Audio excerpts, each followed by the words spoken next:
Hi students, जो topic हमारा दीक्षाला institute में कंटिन्यूड है वो है strategies for enhancement in food production से plant breeding.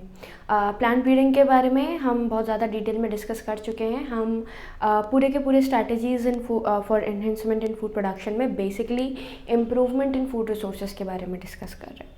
Improvement in food resources सबसे बेसिक बात करें तो क्या चीज़ है, तो हम जानते हैं कि जितना भी फूड प्रोडक्ट जो कि हमें गेन हो रहा है आइदर फ्रॉम द प्लांट्स और फ्रॉम द एनिमल्स, इनकी क्वालिटी को और क्वांटिटी को आप किस तरीके से इंक्रीज़ कर सकते हैं और उसके इंक्रीमेंट की वजह से हम एक पॉपुलेशन को कैसे हेल्दी और एक क्वांटिटी वाइज फीड कर सकते हैं, यही स्ट्रैटेजीज सारी की सारी इस चैप्टर में पढ़ाई जा रही हैं। अब सबसे पहले हमने एनिमल ब्रीडिंग के बारे में डिस्कस किया था, एनिमल हस्बेंड्री के बारे में डिस्कस किया था कि किस तरीके से आप डिफरेंट एनिमल्स को ब्रीड करा के और उनकी ऐसी प्रोजेनी का फॉर्मेशन करवा रहे हैं जो कि हमारे लिए एक इम्प्रूव्ड क्वालिटी और क्वांटिटी दोनों चीज़ें मेंटेन करती है। बिल्कुल सेम उसी तरीके से हमने बात करी थी किसकी, हम बात करते थे हमारे सिंपल बात कर सकते हैं हम प्लांट्स की। सेम मैनर में डिफरेंट प्लांट्स की ब्रीड्स को आपस में क्रॉस करवा कर और एक ऐसी प्रोजेनी बनाना जो कि आपके डिफरेंट कैरेक्टर्स को अपने अंदर रखती हो, वही पार्ट हमारा क्या कहलाता है, वही पार्ट हमारा प्लांट ब्रीडिंग भी कहलाता था। क्लियर। इस प्लांट ब्रीडिंग में हमने कई सारे पार्ट डिस्कस किए थे, लाइक सबसे पहले जर्म प्लाज्म कलेक्शन था, सिलेक्शन था, फिर वही जर्म प्लाज्म का सिलेक्शन की कौन सी कैटेगरी बेस्ट है हमारे लिए, फिर कौन सा जो कैरेक्टर है वो हमारे लिए सिंपल हम कह सकते हैं कि बेस्ट है, तो उसको सेलेक्ट करना और उसके बाद सेलेक्टेड पेरेंट्स को हाइब्रिडाइज कराना। हाइब्रिडाइजेशन हमने बहुत डिटेल में पढ़ा था, और बेसिकली प्रोसेस ऑफ हाइब्रिडाइजेशन हमने बहुत डिटेल में पढ़ा था, जिसमें किस तरीके से आपके जो डिफरेंट प्लांट्स हैं और ये जो डिफरेंट प्लांट्स हैं ये on the basis of their characters और सुपीरियर कैरेक्टर्स हम कह सकते हैं, तो वो सुपीरियर कैरेक्टर्स आपस में एक दूसरे के साथ कंबाइन करते हैं और उन्हीं सुपीरियर कैरेक्टर्स के आपस में कंबाइन करने की वजह से डिफरेंट जो प्रोडक्ट या फिर सिंपल हम कह सकते हैं जो प्रोजेनी बनती है, वो प्रोजेनी हमारे एक सुपीरियर कैरेक्टर को अपने अंदर कॉन्स्टिट्यूट करती है। क्लियर। अब पूरा का पूरा पार्ट हमने पढ़ लिया कि किस तरीके से आप डिफरेंट प्लांट्स की ब्रीड्स को आपस में एक दूसरे के साथ क्रॉस करवा के एक नई प्रोजेनी बना सकते हो which will have your desirable characters in them. Okay, now अब जब आगे बढ़े तो आगे बढ़ने पर हमें एक छोटी सी चीज़ और दिमाग में रखनी होती है, वो क्या है कि एक इतनी बड़ी लार्ज पॉपुलेशन को सिंपल हम कह सकते हैं कि जैसे जैसे आपका जो फूड का डिमांड है डे बाय डे इंक्रीज कर रहा है। Clear. We know this very well कि जैसे जैसे पॉपुलेशन बढ़ती जाएगी वैसे वैसे पॉपुलेशन को फीड करने के लिए फूड का डिमांड जो है वो बढ़ता जाएगा, और इसी बढ़ती हुई फूड की डिमांड को हम डायरेक्ट एनिमल बेसिकली एनिमल की बात करें या ह्यूमन पॉपुलेशन की बात करें तो इसको फीड करवाना एक बहुत ही बड़ा टास्क हमारे लिए होता है। क्लियर। तो इसी टास्क को कंप्लीट करने के लिए, इसी टास्क को पूरा करने के लिए हमने एक नया तरीका अपनाया। जैसे अगर मैं बात करूं, क्या हम यहाँ पे एक नया हेडिंग शुरू करने वाले हैं जिस जो है हमारा सिंगल सेल प्रोटीन। बहुत ही इम्पोर्टेंट टॉपिक है single cell protein. So students, जब भी आप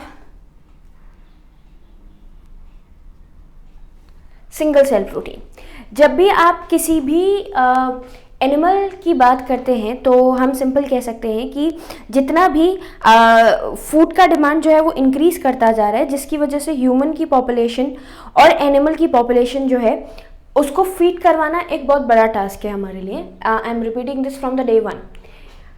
अब इसी डिमांड को पूरा करने के लिए हमने अलग अलग तरीके निकाले हैं, अलग अलग मेथड्स निकाले। जैसे हम ग्रेन की और मीट की डाइट से शिफ्ट होके कोई और तरीका अपनाने की कोशिश कर रहे हैं। जैसे ऐसा क्यों किया जा रहा है? ऐसा इसलिए किया जा रहा है क्योंकि अगर मैं बात करूं सिंपल 3 से 10 केजी ऑफ ग्रेन जो है वो सिर्फ 1 किलोग्राम मीट जो है वो एक बार में प्रोड्यूस कर पाता है। तो कंजप्शन बहुत ज़्यादा और जो प्रोडक्शन है वो बिल्कुल ना के बराबर, मतलब बहुत कम कह सकते हैं हम।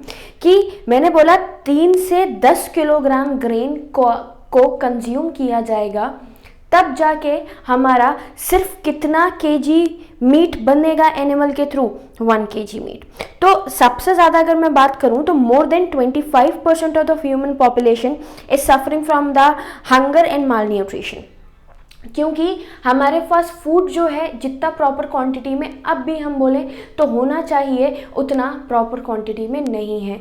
तो more than 25% of human population is suffering from the hunger and mall nutrition. अब न्यूट्रिशन, हंगर मतलब वही भूखमरी, और माल न्यूट्रिशन हम कह सकते हैं कि जो न्यूट्रिशन मिल रहा है वो न्यूट्रिशन एक प्रॉपर बैलेंस्ड डाइट नहीं है, जिसकी वजह से कई सारी डिजीजेस, कई सारी बीमारियां जो हैं वो हमें ह्यूमन की पॉपुलेशन को फेस करनी पड़ रही हैं। जैसे मैंने आप लोगों को बहुत बार डिफरेंट केमिकल कोऑर्डिनेशन में भी और हम जेनेटिक्स में भी अब और डिजीज़ेस में भी, ह्यूमन हेल्थ डिजीज़ेस में भी हम आपका क्वेशोरकर और मेरेस्मस के बारे में पढ़ चुके हैं। 2 डिजीज़ेस हैं हमारी, एक क्वेशोरकर है और एक मेरेस्मस है। ये प्रोटीन डेफिशिएंसी डिजीज़ेस हैं, और ये जो प्रोटीन डेफिशिएंसी डिजीज़ेस हैं, ये protein deficiency diseases basically protein की कमी की वजह से हैं, नाम से समझ में आ रहा है। तो ये होता है माल न्यूट्रिशन। माल न्यूट्रिशन मतलब you are getting food just to stop your hunger, मतलब आप फूड आपको मिल रहा है लेकिन अब सिर्फ अपनी भूख को मिटाने के लिए। बट इफ़ वी से कि वो फूड आपके प्रॉपर न्यूट्रिशन पर खरा उतर कर और आपको एक प्रॉपर हेल्थ प्रोवाइड कर रहा है या नहीं, तो ये नहीं होता। तो वही कहलाता है आपका माल न्यूट्रिशन, वो न्यूट्रिशन जिसमें प्रॉपर तरीके से सारे बैलेंस्ड कंपोनेंट फूड के हमारे प्रेजेंट ना हो। लाइक जब भी हम बात करते हैं एक प्रॉपर फूड का, हमारे जो हम कंज्यूम कर रहे हैं उसमें किस किस चीज़ की प्रेजेंस जो है वो मस्ट है, तो हम जवाब क्या देते हैं कि भाई प्रोटीन्स हैं, विटामिन्स हैं, मिनरल्स हैं, कार्बोहाइड्रेट्स हैं, फैट्स हैं, ये सब एक प्रोपोर्शनेट क्वांटिटी में हमारे फूड में, हमारे डाइट में प्रेजेंट होने चाहिए, ताकि पर डे की कंजप्शन, एक पर डे की क्वांटिटी, जिसकी वजह से आप एक प्रॉपर हेल्थ को मेंटेन कर पाते हैं। तो मैंने क्या बोला? मैंने बोला कि आप सिंपल कह सकते हैं कि 25% of the human population is suffering from the hunger and mall nutrition. भुखमरी से और एक माल न्यूट्रिशन से जो है हम सफ़र कर रहे हैं।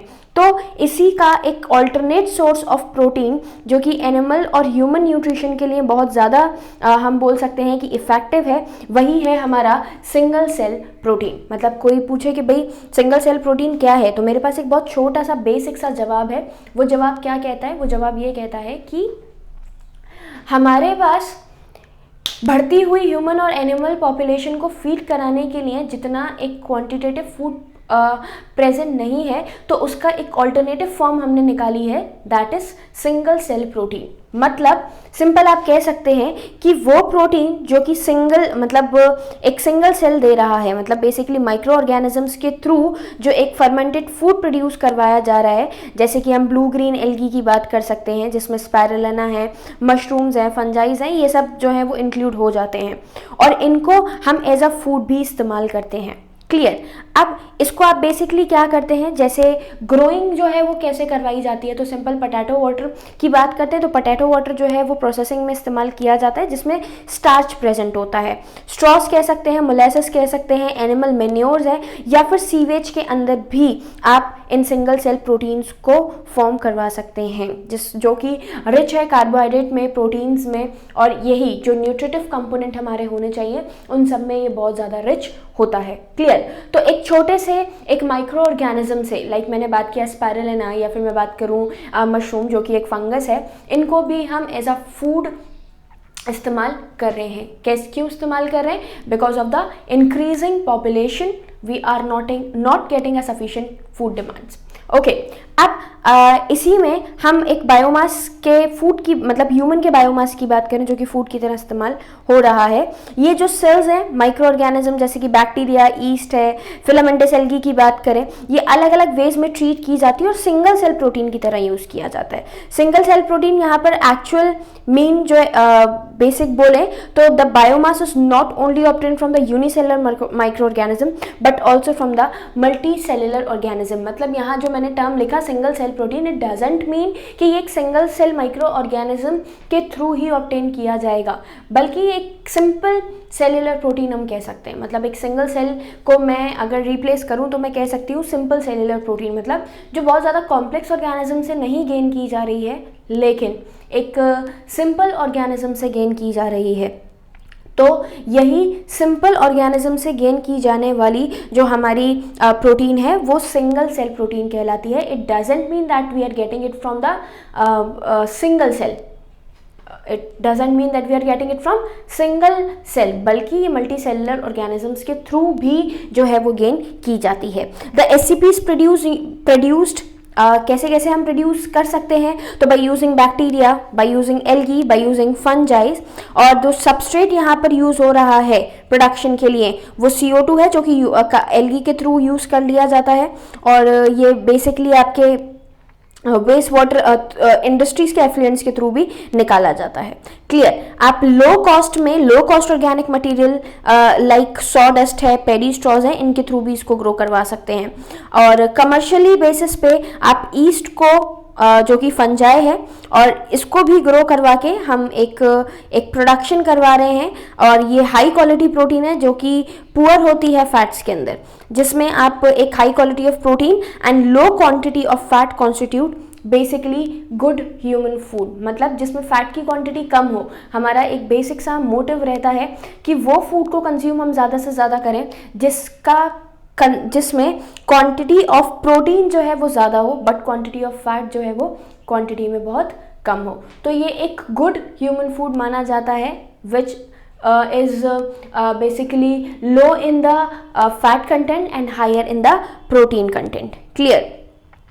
और इसके साथ साथ हम बात करें तो it has been estimated that a 250 kg cow produces 200 gram of protein per day. मतलब आप एक एस्टिमेशन दे सकते हैं कि एक सिंपल 250 किलो की जो काऊ है, 250 kgs की जो काऊ है, वो एक दिन में सिर्फ 200 ग्राम प्रोटीन ही प्रोड्यूस कर पाती है। क्वांटिटी बहुत ही ज़्यादा कम है। In some period 250 gram of a micro organism like basically हम कोई भी ले सकते हैं, मिथाइलोट्रोपिस भी ले सकते हैं। और ये जो कंटेंट है ये बहुत ज़्यादा क्वांटिटी में, मतलब ये आपका अबाउट 25 टन्स ऑफ प्रोटीन जो है वो प्रोड्यूस करवा देता है। एक 250 kg की cow is producing only simple हम कह सकते हैं 200 gram of protein per day, लेकिन आपका सिर्फ 250 ग्राम माइक्रो ऑर्गेनिज्म कहाँ पर 250 kg सिर्फ 200 ग्राम्स बना रहा है और दूसरी जगह आई एम रिपीटिंग कि सिर्फ 250 gram of 250 gram of micro organism. आप माइक्रो ऑर्गेनिज्म कोई भी ले सकते हैं। इतनी हाई ईल्ड कंटेंट है बायोमास प्रोडक्शन का ग्रोथ में कि ये लगभग 25 टन्स ऑफ प्रोटीन जो है वो प्रोड्यूस कर सकते हैं। क्लियर। तो वेरिएशन आप देखेंगे कि जहां पर हम एक जगह देख रहे हैं कि प्रोडक्शन जो है वो बहुत ही स्लो है, एक लार्जर ऑर्गेनिज्म है जो कि एक 200 ग्राम प्रोटीन को बनाने के लिए एक बहुत ही लंबा प्रोसेस, एक लॉन्ग टाइम ले रहा है। इसके साथ साथ उसके बदले में उसको जो न्यूट्रिशन चाहिए उसकी क्वांटिटी भी क्या है, बहुत ज़्यादा। और वहीं मैं बात करूँ एक दूसरे छोटे से माइक्रो ऑर्गेनिज्म की, तो ये जो छोटा सा माइक्रो ऑर्गेनिज्म है ये इसका न्यूट्रिशन कंजप्शन जो होगा वो भी बहुत कम होगा। और न्यूट्रिशन कंजप्शन के कम होने के साथ साथ ये जो आपका हम सिंपल बोल सकते हैं क्या, जो मेंबर है ये क्वांटिटी ऑफ बायोमास जो है वो एक बार में, मतलब बेसिकली एक क्वांटिटी ऑफ बायोमास जो है वो प्रोड्यूस कर सकता है। लाइक मैंने आपको जो टर्म्स हैं वो बता दिए। क्लियर। अब इसके साथ साथ प्लांट टिश्यू कल्चर एक नया हेडिंग है। ये सिंगल सेल प्रोटीन था। सिंगल सेल प्रोटीन इंपॉर्टेंट बोला जाता है as a nutrition, as a diet हम इसको कंज्यूम कर रहे हैं। और मैंने आपको बहुत डिटेल में समझा दिया कि बढ़ती हुई पॉपुलेशन को फीड करने के लिए आप जिस तरीके का या जिस टेक्निक का इस्तेमाल कर रहे हैं वो सिंगल सेल प्रोटीन के थ्रू ही प्रोटीन का ग्रो करवाना है। क्लियर। अब नेक्स्ट बात करी आपने किसकी, प्लांट टिश्यू कल्चर की। प्लांट टिश्यू कल्चर बेसिकली हम बहुत सारी जगहों पर पढ़ते हुए आ रहे हैं। कहाँ कहाँ पढ़ते आ रहे हैं? सबसे पहले हमने जब प्लांट रिप्रोडक्शन पढ़ा था तो इन प्लांट रिप्रोडक्शन में बहुत डिटेल में मैंने आप लोगों को एसेक्सुअल रिप्रोडक्शन पढ़ाया था। उस एसेक्सुअल रिप्रोडक्शन के बाद वी हैव स्टडीड मतलब a kind of asexual reproduction जिसमें हमने वेजिटेटिव प्रोपगेशन भी पढ़ा था। वैसे तो हम अलग कैटेगरी पढ़ते हैं पर कभी कभी इंक्लूड भी करवा दिया जाता है। तो वेजिटेटिव प्रोपगेशन में what we have studied that any plant part, या तो प्लांट मतलब बेसिकली कोई भी प्लांट का पार्ट एक नए प्लांट को ग्रो कराने के लिए जब इस्तेमाल किया जाता है या करवाया जाता है, वही पार्ट आपका क्या कहलाता है, वेजिटेटिव प्रोपगेशन कहलाता है। तो वेजिटेटिव प्रोपगेशन में हम नेचुरली सिंपल क्या करते थे, किसी भी प्लांट के पार्ट को, कोई भी पार्ट जिसमें नोड इंटरनोड्स जो हैं वो प्रेजेंट हो, लाइक बर्ड्स हैं, नोड्स हैं, इंटरनोड नहीं, नोड्स हैं, बर्ड्स हैं, आपके ये जो पार्ट्स होते हैं इसको आप सॉइल के अंदर कल्चर करवा के या फिर सॉइल के अंदर सो करवा के एक नया प्लांट जो है वो इजीली ग्रो करवा सकता है। क्लियर। वेजिटेटिव प्रोपगेशन कुछ इसी तरीके का मेथड है, लेकिन different from the tissue culture जो है वो कुछ इसी तरीके का मेथड है but different from vegetative propagation. How? Vegetative propagation में हम किसी भी प्लांट के पार्ट को क्या करते थे, सिंपल एक कल्चर मीडियम में ग्रो कराते थे और उस कल्चर मीडियम में ग्रो करवाने के बाद उसको मतलब सिंपल सॉइल के अंदर सो करवाया। मैंने बोला कि एक प्लांट का टिप है वो कुछ टाइम तक बाहर की तरफ ग्रो किया, फिर उसके बाद आपके सॉइल के अंदर जाके जब टच हुआ तो वहाँ से नई रूट्स अराइज हो गई और एक नया प्लांट बन गया विद इन सॉइल के अंदर ही। क्लियर। लेकिन टिश्यू कल्चर में जैसे नाम से समझ में आता है हमें कि whenever you are talking about the tissue culture, ये एक नया हेडिंग है,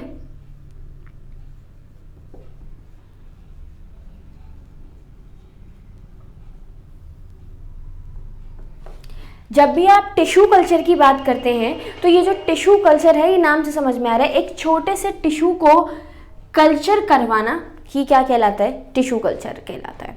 बेसिकली आप कह सकते हैं कि सिमिलैरिटी है लेकिन बहुत हद तक डिफरेंसेस भी यहाँ पर प्रेजेंट है। कैसे बहुत हद तक डिफरेंस प्रेजेंट है? तो हम बोल सकते हैं प्लांट टिश्यू कल्चर एक वो टेक्निक है जिसमें हम किसी भी प्लांट की ग्रोइंग को मेंटेन करवाते हैं। प्लांट की ग्रोइंग किसके थ्रू? प्लांट सेल के थ्रू या प्लांट के टिश्यू के थ्रू। मतलब जैसे वेजिटेटिव प्रोपगेशन में एक प्लांट ग्रो करवाया जा रहा है पर वो एक प्लांट के पार्ट से ग्रो करवाया जाता है। क्लियर। लेकिन यहाँ पर हम एक नया प्लांट ग्रो करवा रहे हैं और वो जो प्लांट ग्रो हो रहा है वो प्लांट ग्रो होता है फ्रॉम द प्लांट सेल और प्लांट टिश्यू, प्लांट के किसी भी सेल से या प्लांट के किसी भी टिश्यू से एक नए प्लांट को ग्रो करवाना, एक नए प्लांट को मेंटेन करवाना ही क्या कहलाता है, हमारा प्लांट टिश्यू कल्चर कहलाता है। क्लियर। और या फिर किसी भी ऑर्गन से एक, और इसकी खासियत क्या है, ये हम किसी सॉइल में नहीं ग्रो करवाते क्योंकि भाई एक सिंपल छोटे से टिश्यू को या फिर एक मैं कह सकती हूँ कि एक छोटे से टिश्यू को या फिर आप एक सेल को सॉइल के अंदर ग्रो करवाना इज़ नॉट पॉसिबल, तो हम एक न्यूट्रिटिव मीडियम में इसको ग्रो करवाते हैं। तो एक न्यूट्रिटिव मीडियम में एक प्लांट के सेल को, एक टिश्यू को ग्रो करवाना और ग्रो करवा के एक नया प्लांटलेट बना के एक नया प्लांट बनाना ही टिश्यू कल्चर कहलाता है।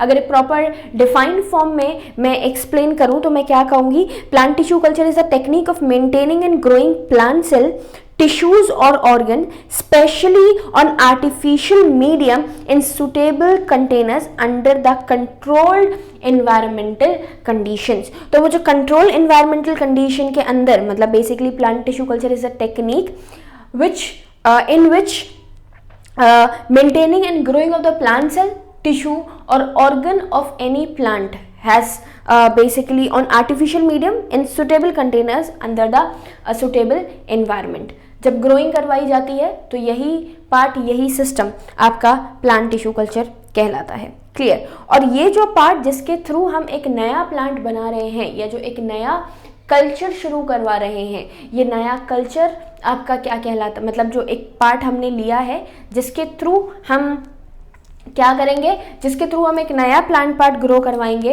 यही पार्ट हमारा कहलाता है, सिंपल बात करेंगे तो एक्सप्लांट। मतलब जिस टिश्यू को आपने निकाला है, जिस प्लांट के सेल को आपने निकाला है और उस प्लांट के टिश्यू को या सेल को निकाल के then you are making it grow, मतलब आप उसको ग्रो करवा रहे हैं, तो वही पार्ट जो ग्रो करवाया जा रहा है वो हमारा क्या कहलाता है, एक्स प्लांट कहलाता है। मतलब जिस प्लांट से निकाला गया तो अब वो प्लांट का एक पार्ट रहा, तो उसी प्लांट के पार्ट को हम एक्स प्लांट कहते हैं। और एक्स प्लांट क्या हो सकता है, ये हो सकता है any part of the plant taken out and grown in a test tube under the sterile condition in a special nutrient media. ये चीज़ मैंने आपको क्या बोली, ये चीज़ मैंने आपको सिंपल बोली कि प्लांट एक्सप्लांट जो है वो कोई भी एक प्लांट का टिश्यू हो सकता है जो कि एक स्टेराइल मीडियम में, एक स्टेराइल कंडीशन में, एक न्यूट्रिटिव मीडियम में ग्रो करवाया जा रहा है। तो स्टेराइल मीडियम में जब एक न्यूट्रिटिव मीडियम को ग्रो करवाते हैं तो वो एक्सप्लांट का टिश्यू कल्चर कहलाता है, या फिर टिश्यू कल्चर सिंपल हम कह सकते हैं। कई सारे हार्मोन्स भी यहाँ पर बेसिकली जब भी आप न्यूट्रिशन मीडियम की बात करें, न्यूट्रिएंट मीडियम की बात कर रहे हैं, तो न्यूट्रिएंट मीडियम का मतलब वो सारे के सारी चीज़ें होती हैं जो एक प्लांट को ग्रो करने के लिए रिक्वायर्ड हैं। तो जब एक किसी प्लांट के पार्ट को ग्रो करने के लिए जब हम किसी चीज़ की रिक्वायरमेंट की बात करते हैं तो वही पार्ट हमारा टिश्यू कल्चर जो है वो बनाता है। और ये जो न्यूट्रिटिव मीडियम की आप बात कर रहे हैं, तो न्यूट्रिटिव मीडियम कुछ भी हो सकता है। कैसे हो सकता है कुछ भी इन द सेंस कि प्रॉपर एक न्यूट्रिएंट कि जितने भी आपके मिनरल्स की, जितने एलिमेंट्स की, जितना वाटर की रिक्वायरमेंट हमें है वो पूरा का पूरा उस न्यूट्रिटिव मीडियम में, जितने हार्मोन्स की, जितने एंजाइम्स की ज़रूरत है वो सारी की सारी चीज़ें जो हैं वो उस न्यूट्रिटिव मीडियम में प्रेजेंट होंगी, ताकि एक प्रॉपर कल्चर जो है वो यहाँ पर मेंटेन हो पाए। और हार्मोन जो हैं जो प्लांट कल्चर में या फिर टिश्यू कल्चर में इस्तेमाल किए जाते हैं वो हैं हमारे ऑक्सिन्स हैं, साइटोकाइनेंस हैं, जिबर्लिन्स हैं, एब्सिसिक एसिड है और पॉलीएमाइड्स है। ये वही हार्मोन्स हैं, ये वही फाइटो हार्मोन्स हैं जो कि हमने प्लांट के ग्रोथ और डेवलपमेंट पे पढ़े थे। भाई ऑब्वियस सी चीज़ है, प्लांट में इन्हीं हार्मोन्स की प्रेजेंस की वजह से जो हमारा प्लांट है वो डेवलप करता है। तो अगर प्लांट के अंदर ये हार्मोन्स प्रेजेंट नहीं होंगे तो उस कंडीशन में जो कल्चर आप करवाना चाहते हैं या जो कल्चर यहाँ पर मेंटेन करवाने की कोशिश हम कर रहे हैं वो कल्चर मेंटेन यहाँ पर नहीं हो पाएगा। क्लियर? तो आप देख लेते हैं, सबसे पहले मैंने क्या बात करी, टिश्यू कल्चर की बात कर रहे हैं। तो टिश्यू कल्चर एक वो टेक्निक है जिसमें हम एक प्लांट के पार्ट नहीं बोलेंगे, टिश्यू बोलते हैं, टिश्यू को हम एक न्यूट्रिटिव मीडियम में ग्रो करवाते हैं और न्यूट्रिटिव मीडियम में ग्रो करवाने के बाद एक नया प्लांट उससे गेन करते हैं। Clear? This is the test tube. इस टेस्ट ट्यूब में हाफ फिल्ड है हमारा क्या, न्यूट्रिटिव मीडियम। ओके, नाउ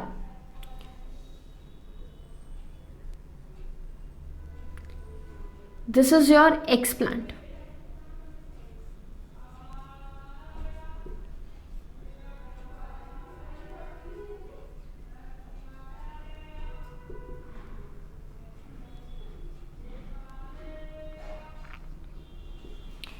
एक है आपका एक्स प्लांट, मतलब एक पार्ट जो मैंने यहाँ पर मार्क किया, लेबल किया, दैट इज एक्स प्लांट, और दूसरा मैं क्या बोल रही हूँ, हमारा न्यूट्रिटिव मीडियम।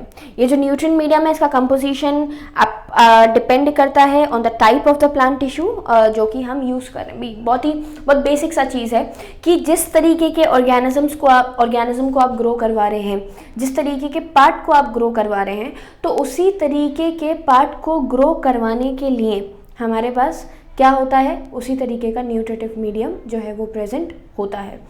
तो न्यूट्रिटिव मीडियम में क्या क्या चीज़ें होंगी तो ये हम स्पेसिफिकली नहीं बता सकते, because it depends on the, या फिर it change from the plants to plant. जिस तरीके का टिश्यू आप ग्रो करवा रहे हो, जिस तरीके का टिश्यू का कल्चर आप करवा रहे हैं, उसी कल्चर के अकॉर्डिंग हमारे प्लांट जो है वो डिफरेंट क्या बोले हम, न्यूट्रिटिव मीडियम में चेंज जो है वो लाते हैं।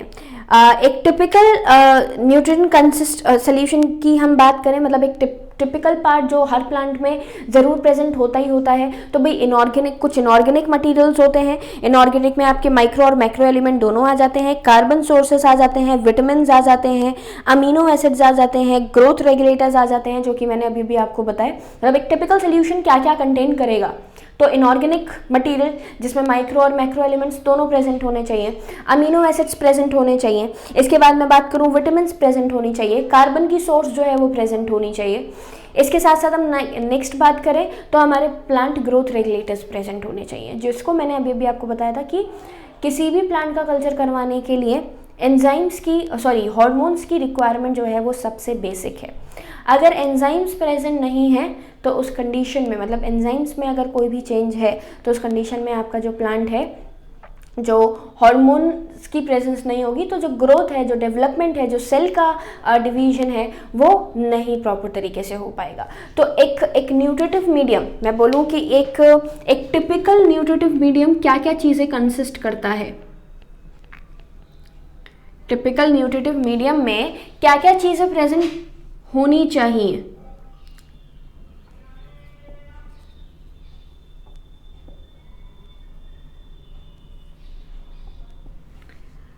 Typical nutrient medium basically consist of what. सबसे पहला हम बात करते हैं आपका इनऑर्गेनिक मटेरियल,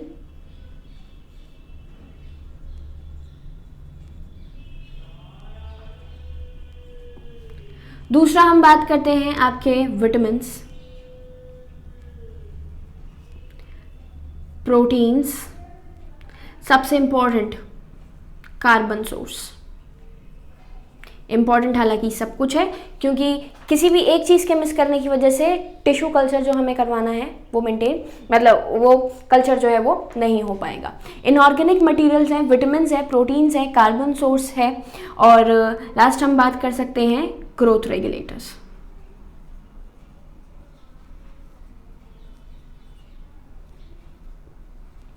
ये जो ग्रोथ रेगुलेटर्स हैं, ये ग्रोथ रेगुलेटर्स बेसिकली क्या होते हैं हमारे, तो हार्मोन्स हैं।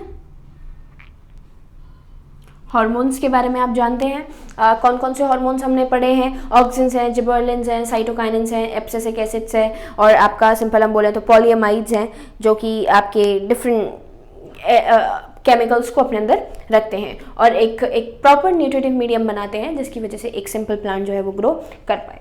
क्लियर। इसके बाद नेक्स्ट बात करें तो न्यूट्रिटिव मीडियम के बाद हमारे पास दूसरी कंडीशन होती है एसेप्टिक कंडीशन। सबसे पहला इंपॉर्टेंट टिश्यू कल्चर को करवाने के लिए सबसे पहला पार्ट मैंने क्या बोला, न्यूट्रिएंट मीडियम के बाद we have second part is the aseptic condition. Aseptic condition या फिर सिंपल हम कह सकते हैं स्टेरलाइजेशन। एसेप्टिक कंडीशन बहुत इंपॉर्टेंट फैक्टर है स्टेरलाइजेशन।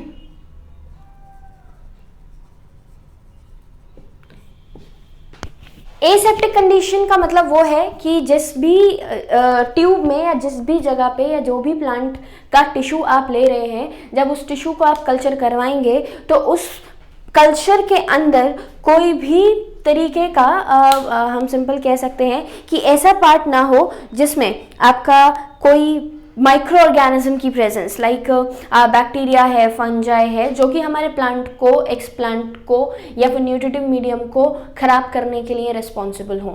क्लियर। तो उस कंडीशन में हम क्या करते हैं, उस कंडीशन में हम एक ऐसा पार्ट जनरेट करवाते हैं जो कि क्या रखे अपने अंदर, एक स्टेरलाइजेशन, मतलब जितने भी बैक्टीरिया, फंगस, जितने भी माइक्रो ऑर्गेनिजम्स प्रेजेंट हैं, ये सारे के सारे माइक्रो ऑर्गेनिजम्स वहीं के वहीं क्या हो जाएं, आपके किल हो जाएं। तो स्टेरलाइजेशन एक मोस्ट इंपॉर्टेंट फैक्टर है हमारे टिश्यू कल्चर का, मतलब जो प्रोसीजर है टिश्यू कल्चर का, उसमें एक बहुत ही इंपॉर्टेंट फैक्टर है।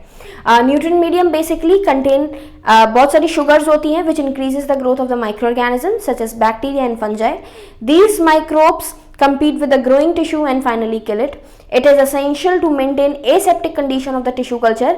Thus, sterilization means complete destruction or killing of microorganism to get the suitable environment for the developing tissue, मतलब उस डेवलपिंग टिश्यू के लिए एक सुटेबल इन्वायरमेंट जनरेट हो जाए तो उसके लिए हमें उन सारे माइक्रो ऑर्गेनिजम्स को सबसे पहले किल करना होता है। क्लियर। नेक्स्ट कंडीशन की बात करें तो third part is the aeration of the tissue. Aeration of the tissue का मतलब एक प्रॉपर एरेटेड पार्ट जो है, थर्ड में बोलूं एरेशन ऑफ द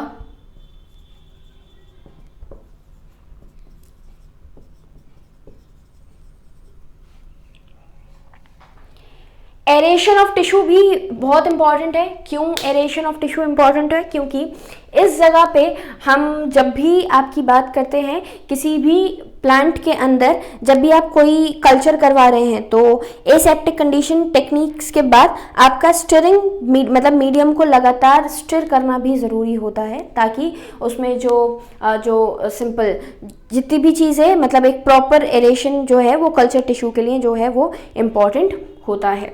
तो टिश्यू कल्चर को करवाने के लिए हमने क्या किया है, एक प्रॉपर मीडियम जो है वो मेंटेन किया है। क्लियर। तो ये पूरा मतलब सिंपल हम कह सकते हैं कि जितना पार्ट टिश्यू को कल्चर करवाने के लिए रिक्वायर्ड है या फिर तो वो तीन चीज़ें हैं। न्यूट्रिएंट मीडियम जो कि ये टिपिकल, वैसे तो सब में चेंज होता रहेगा लेकिन टिपिकलिटी ये है, अब ये चेंज हो जाए इसमें किस तरीके के इनऑर्गेनिक मटेरियल चाहिए या किस तरीके का विटामिन की रिक्वायरमेंट हमें है या किस तरीके के प्रोटीन की रिक्वायरमेंट हमें है या कैसे कार्बन सोर्स की हमें ज़रूरत है, तो ये सारी की सारी चीज़ें हमें यहाँ पर देखने को मिलती हैं। क्लियर। उसके बाद सेकेंड कंडीशन है आपकी एसेप्टिक कंडीशन। एसेप्टिक कंडीशन वो कंडीशन है जिसमें हम स्टेरिलाइजेशन करते हैं, मतलब because of presence of sugars होने की वजह से सिंपल जो माइक्रोब्स हैं वो बहुत ज़्यादा क्वांटिटी में डेवलप कर जाते हैं। तो उसी क्वांटिटी में जो वो डेवलप कर रहे हैं तो उस डेवलपमेंट को रोकना जो है वो एसेप्टिक कंडीशन जनरेट करवाना होता है। लास्ट है हमारा एरेशन ऑफ द टिश्यू। अब इसमें जो आपका मेथड्स है प्लांट टिश्यू कल्चर में, कौन कौन से मेथड्स के थ्रू हम पूरा प्लांट टिश्यू कल्चर करवाते हैं, ये हम नेक्स्ट क्लास में डिस्कस करेंगे।